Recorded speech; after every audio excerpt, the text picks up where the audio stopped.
नमस्कार दोस्तों।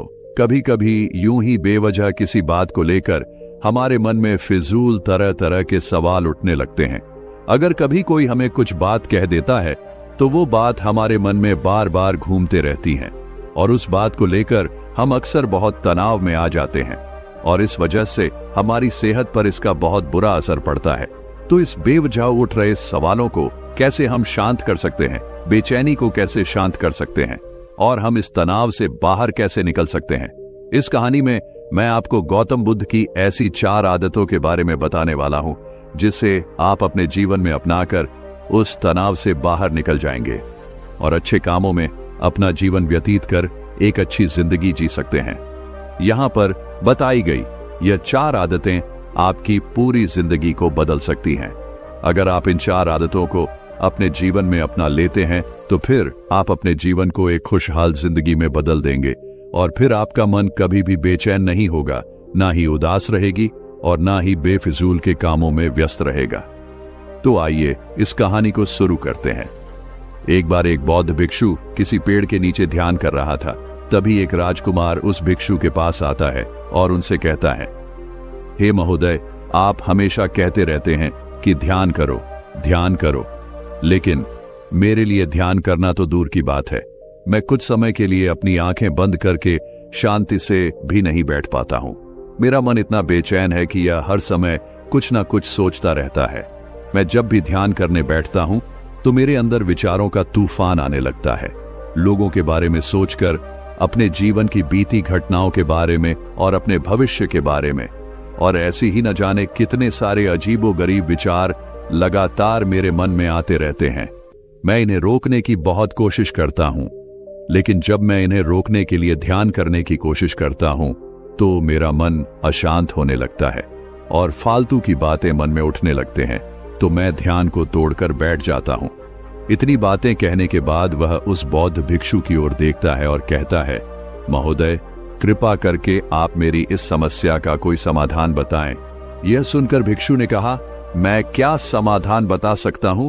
सोचो, तुम्हारा ही मन है, लेकिन यह तुम्हें कुछ देर तक आंख बंद करके बैठने भी नहीं देता है।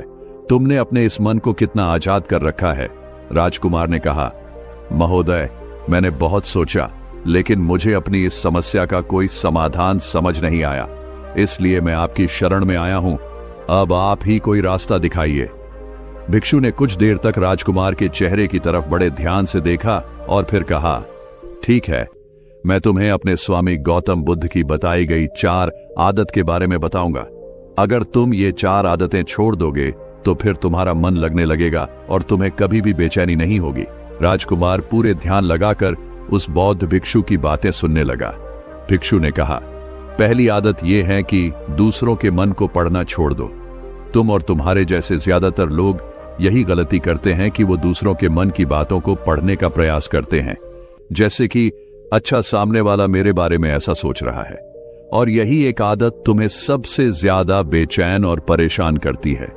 ज्यादातर समय पर लोग दूसरों के मन की बातों को गलत और नकारात्मक तरीके से ही पढ़ते हैं। जैसे कि लोग अक्सर सोचते हैं कि दूसरे लोग उनकी तरक्की से जलते हैं, उसे नीचा दिखाना चाहते हैं, उसे पसंद नहीं करते, उसकी मदद नहीं करना चाहते, और ऐसी ही ना जाने कितनी सारी नकारात्मक बातें ये लोग दूसरों के प्रति अपने अंदर बैठा लेते हैं। फिर उनके बारे में ही सोचते रहते हैं, उनसे बदला लेने के तरीके सोचते रहते हैं, उन्हें नीचा दिखाने के मौके ढूंढते रहते हैं, और दूसरों के प्रति यही नकारात्मक सोच इन्हें दुखी करती है और फिर ये लोग बेचैनी महसूस करते हैं। इसलिए दूसरे लोग क्या सोच रहे हैं इसका अनुमान लगाना बंद करो। दूसरे लोगों के मन के विचारों को पढ़ने की कोशिश करना बंद करो। अगर पढ़ना ही है तो खुद के विचारों को पढ़ना शुरू करो कि तुम्हारे अंदर क्या चल रहा है। कहीं तुम नकारात्मक सोच, शिकायत या बुराई करने जैसी आदतों के शिकार तो नहीं हो रहे हो। फिर बौद्ध भिक्षु ने कहा, दूसरी आदत ये सोचना कि अगर असफल हो गए तो लोग क्या कहेंगे, कहीं लोग मुझ पे हंसेंगे तो नहीं। जो हंस रहा है उसे हंसने दो। लोगों के असफलता पर हंसना तो लोगों का धर्म है, क्योंकि अगर तुम सफल हो जाते तो यही वो लोग हैं जो तुम्हारी तारीफ करते, तुम्हें सम्मान देते, तुम पर गर्व करते। अगर तुम अपनी सफल होने पर दूसरों से तारीफ की उम्मीद करते हो तो अपनी असफलता पर उनके हंसने से तुम्हें दुखी नहीं होना चाहिए। और समस्या ही यही है कि हम इंसान असफलता को बुरा मानते हैं, जबकि असफल होना सफल होने से भी ज्यादा जरूरी है। क्योंकि बिना असफल हुए सफल इंसान के अंदर घमंड और दूसरों को खुद से छोटा समझने की भावना पैदा करती है, जबकि असफलता हमें विनम्र रहना, धैर्य रखना और लगातार प्रयास करना सिखाती है। इसलिए असफलता को बुरा मत समझो, और अगर तुम्हारे काम में असफल होने की संभावना नहीं है तो इसका अर्थ है कि तुमने अपना लक्ष्य अपनी क्षमताओं से छोटा बनाया है। और अगर लोग तुम पर हंस नहीं रहे, तुम्हें ताने नहीं मार रहे हैं, तुम्हारी बुराई नहीं कर रहे हैं, तो इसका मतलब तुम अंदर से मरे हुए हो। तुम अपने मानसिक सीमाओं से बाहर जाकर कुछ नया करने का प्रयास नहीं कर रहे हो, क्योंकि असफल भी वही होता है जो कुछ नया करने का प्रयास करता है। और एक बात हमेशा याद रखना, अगर तुम्हारे अंदर असफल होने का साहस नहीं है तो तुम कभी भी कोई भी बड़ा लक्ष्य हासिल नहीं कर पाओगे जो तुम करना चाहते हो।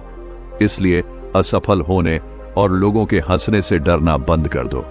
बौद्ध भिक्षु ने आगे कहा कि तीसरी आदत यह है कि बेवजह समय को बर्बाद करना छोड़ दो। लोगों को लगता है कि वो समय को काट रहे हैं, लेकिन असल में समय हर बार उन्हें काट रहा है। लोगों के द्वारा समय को व्यर्थ के कामों में बर्बाद करने का केवल एक ही कारण है, और वह ये है कि उन्हें लगता है कि उनके पास बहुत समय है, जबकि सच्चाई यह नहीं है। क्योंकि उनसे पहले वाले लोगों को भी यही लगता था कि उनके पास बहुत समय है, लेकिन उन्हें पता नहीं चल पाया कि कब समय बीत गया और उनका बुलावा आ गया, और जब तक उन्हें अपनी गलती का एहसास हुआ तब तक समय उनके हाथ से निकल चुका था। बस पश्चाताप रह गया था कि सारा जीवन व्यर्थ के कामों में बर्बाद कर दिया, और फिर इस दुनिया से बिना खुद को जाने, बिना इस जीवन की सच्चाई को समझे वो चले गए। इसलिए जब तक यह जीवन है, इसे अच्छे कामों में लगाओ, खुद को जानने में, दूसरों की मदद करने में, लोगों को सही राह दिखाने में, मानवता के कल्याण में। और दूसरी बात, समय को बर्बाद करने से आज तक किसी को खुशी नहीं मिली है। हालांकि समय काटने से तुम्हें क्षण भर की खुशी तो महसूस हो सकती है, लेकिन जब तुम्हें होश आता है और तुम देखते हो कि कितना सारा समय बर्बाद किया जा चुका है, तब तुम्हें खुद पर क्रोध आता है और तुम पश्चाताप के भाव से भर जाते हो। और फिर यही पश्चाताप का भाव तुम्हारे अंदर तनाव पैदा करता है और तुम बेचैन हो जाते हो और लगातार अपनी उस गलती के बारे में सोचते रहते हो। फिर तुम्हारा किसी भी काम में मन नहीं लगता और तुम उदास रहने लगते हो, और यह चक्र लगातार चलता रहता है, जिसकी शुरुआत हुई थी समय को काटने से। इसलिए समय को काटना बंद करो और वो करना शुरू करो जो जरूरी है। बौद्ध भिक्षु ने आगे कहा, चौथी आदत ये सोचना छोड़ दो कि मुझसे बड़े बड़े लोग नहीं कर पाए तो मैं कैसे कर पाऊंगा। असल में दूसरों से खुद की किसी भी चीज में तुलना करना ही व्यर्थ है, और यह तुलना करना ही हमें हानि पहुंचती है। सबकी परिस्थितियां अलग अलग होती हैं, सबकी सोच अलग है। और क्या हुआ, अगर दूसरे नहीं कर पाए तो हो सकता है कि तुम ही कर जाओ, क्योंकि अक्सर वही लोग इतिहास रचते हैं जिनसे ज्यादा उम्मीद नहीं होती। और फिर हो सकता है कि जिसे तुम बड़ा समझ रहे थे, जिसके लिए तुम सोच रहे थे कि उसने बहुत मेहनत की है, बहुत प्रयास किया है, उसने कभी उतना प्रयास किया ही ना हो, केवल मेहनत करने का दिखावा किया हो। क्योंकि ज्यादातर लोग कभी उतनी मेहनत करते ही नहीं है जितनी उन्हें अपने लक्ष्य प्राप्ति के लिए करनी चाहिए, और दूसरे लोगों के सामने यह दिखाने का प्रयास करते रहते हैं कि मैंने तो बहुत मेहनत की थी लेकिन मेरी किस्मत ही खराब थी। और यही वो लोग हैं जो दूसरों को बातों ही बातों में कहते रहते हैं कि जब इतनी मेहनत करने के बाद मैं सफल नहीं हो पाया तो तुम कैसे हो पाओगे। लेकिन अंदर ही अंदर यह इस बात को जानते हैं कि उन्होंने कभी उतनी कोशिश नहीं की थी जितनी उन्हें करनी चाहिए थी।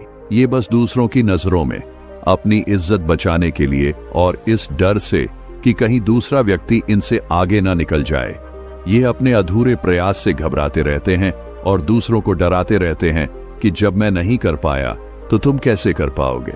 इसलिए किसी दूसरे असफल व्यक्ति को देखकर यह सोचना छोड़ दो कि तुम भी कहीं असफल हो जाओगे। तुम बस अपना सर्वश्रेष्ठ प्रयास करो और बाकी सब समय पर छोड़ दो। भिक्षु ने आगे कहा, अगर तुमने ये 4 आदतें छोड़ दी तो तुम्हारा मन एकदम शांत हो जाएगा और फिर तुम जहां चाहो वहां अपना मन लगा सकते हो।